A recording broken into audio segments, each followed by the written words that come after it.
Hey there friends, welcome back to the channel. My name's Alex Lokes and today I have a developer review for you.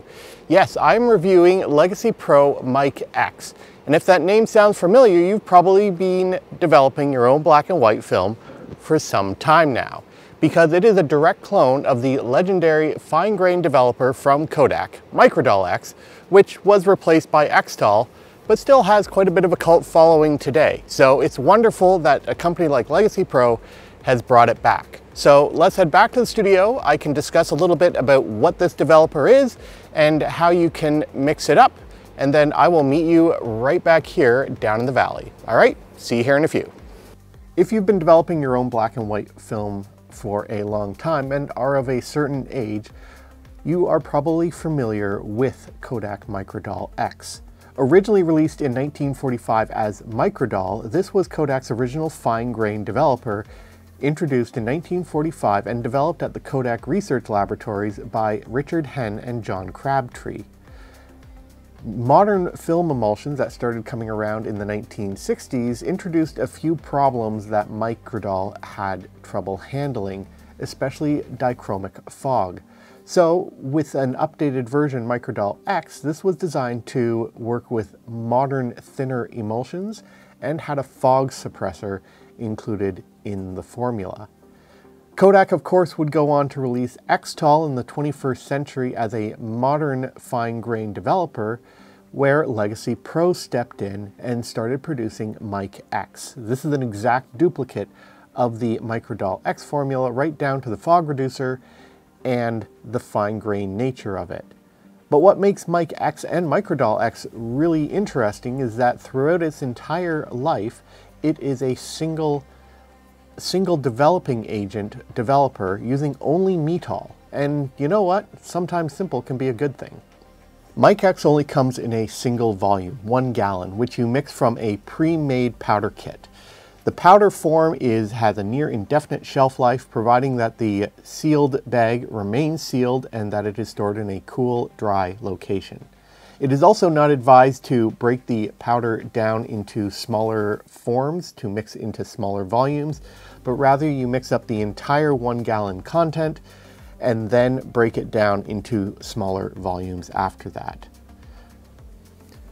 To actually mix it up, you start with 3 liters of water at about 30 degrees Celsius, no more than 35 degrees Celsius, and that's about 86 degrees Fahrenheit for my American friends. Add in the powder and then start to mix until it is almost completely dissolved, and then top up to that final 3.8 liter or 1 gallon volume. I find it easy to start with that 3 liter and then just bring it up to the 1 gallon mark in the container that I mix my chemicals in.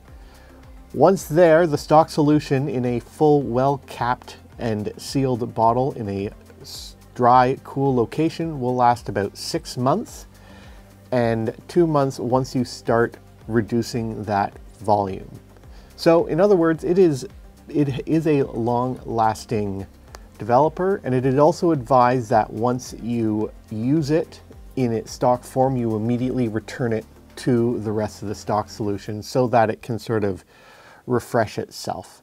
Additionally, you can increase the life of your developer by making up a replenisher solution. Now, unfortunately, LegacyPro does not have a replenisher solution available, but there is one that you can make yourself using the stock powder kit and then an additional chemical, and I will discuss that a little later on in the video. Okay, so I am here in McCraney Valley in Oakville, Ontario, Canada, and I have my trusty Rolleiflex 2.8F loaded with FomaPan 400. It has a very classic grain structure. It's very similar to what you got from 70s Tri-X, so I'm hoping that Microdol-X works its magic and cuts it down and actually helps work on taming it. Now, to also help it out, I'm overexposing it by a stop by shooting it at ASA 200, and I'm gonna pull it in the development. All right, without further ado, let's talk about some of the other applications for Mic-X while I go and shoot through the roll. All right, talk to you soon.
As a developer, Mic-X, like Microdol-X, is designed to reduce the visible grain on fast cubic grained film. So the obvious application is to use it with films like HP5, Tri-X, and Fomapan 400. But don't limit yourself to faster films and traditionally grained films. It works wonders on Fomapan 100 and T-Max 400 in the stock dilutions. Films like Fomapan 200 resolve wonderfully at both the stock and 1:1 dilutions. And FP4 Plus loves the 1:3 dilution. And if you're lucky to have some Panatomic X or Plus X hanging around, both will absolutely love Mic-X. Another application for Mic-X is to use it with those older expired film stocks for a couple of reasons. First, older films are more likely to have available times using the Microdol-X times. And second, it's that anti-fogging agent that is native to the developer. You can use Mic-X for both push and pull processing. While Mic-X isn't as economical as a developer like D76, it can make a good general purpose developer if you're using a lot of fast films or shoot historical events like World War II, as it gives you that classic fine grain look to your images.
Okay, so that is the roll shot.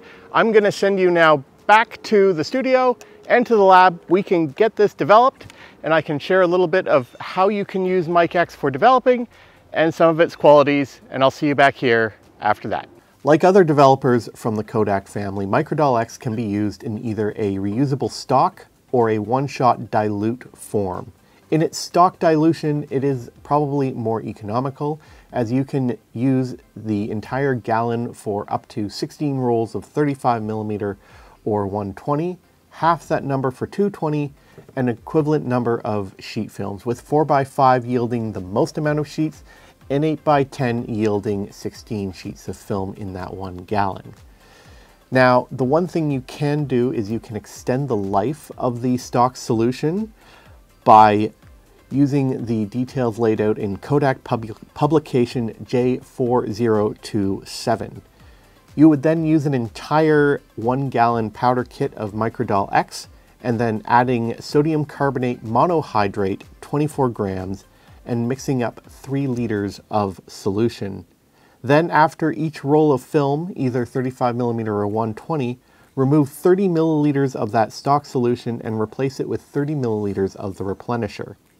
Since Mic-X is an exact clone of Microdol-X, this should work in theory, although I haven't done it in practice. Now in its dilute form, it is a one-shot developer, which means you mix the stock solution with water to either a 1:1 or a 1:3 dilution, and then immediately after you've developed the rolls of film, you dispose of it properly. This means that you can, it all depends on the number of rolls in your tank. I've done up to 2 rolls of 35mm in 1 tank with a 1:3 and a 1:1 dilution, and they have turned out 100% fine, but I haven't pushed it beyond that. You can use Mic-X in either hand tanks, trays, or a rotary system like a Jobo or a Bees processor and get excellent results out of it. If you are familiar with how to develop using Kodak D76, it is not much of a stretch to make it work with Microdol-X and Mic-X.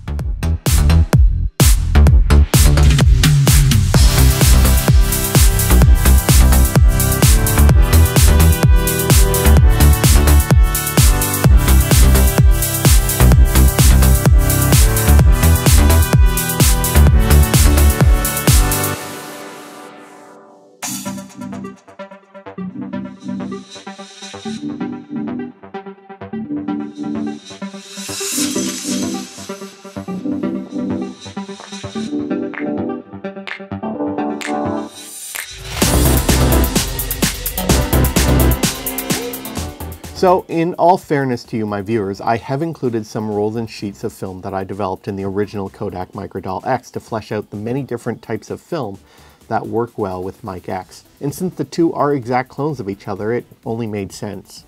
One of the best parts about Mic-X is that you can adjust how your results will look based on how you develop your film. At stock dilution, you will get the maximum effect of smoothing out your visible grain. But the drawback is that you will see some softening at the edges, except if you're using an already sharp film like T-Max 400 and Delta 100. That softening effect isn't too small, and especially with T-Max 400, I've gotten some pretty darn sharp results. With that 1:1 dilution, you get the best of both worlds. You see some reduction in visible grain while maintaining a bit more of that edge sharpness. And I really saw this come into play when developing Fomapan 100 and Fomapan 200, which both looked fabulous in the developer. Once you get into 1:3, you are maximizing sharpness over fine grain, and it certainly does what it says on the tin. That means you can fine-tune your process from there. For faster films and push development, stick to the stock dilution. Mid-speed and slower films, you can go with either a 1:1 or do pull developing. And for slow films, just go with 1:3. You already have fine grain, so you want to maximize that sharpness. The one thing I did notice is that the developer doesn't have any real effect on contrast, letting the inherent quality of the films speak for themselves.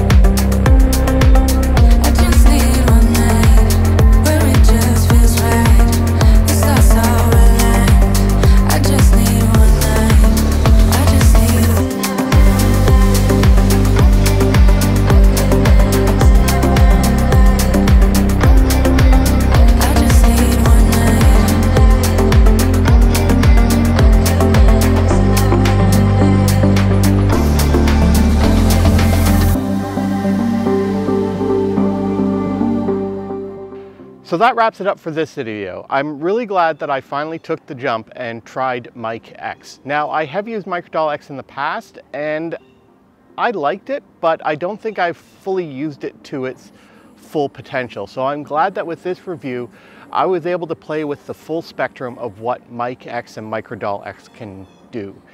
What about you? Have you used either LegacyPro Mic-X or were you a fan of the original Kodak Microdol-X? Let me know in the comments. And did you prefer stock 1:1 or 1:3? And if you like what you see here, please make sure to subscribe and hit that bell notification icon. And of course, just leave a thumbs up if you like what you see. Until next time, my friends, shoot what you love with what you love on what you love. Don't give in to the hype. I just need one night where it just feels right. The stars are aligned. We do what we like. I just need one night. I just need one night. I just need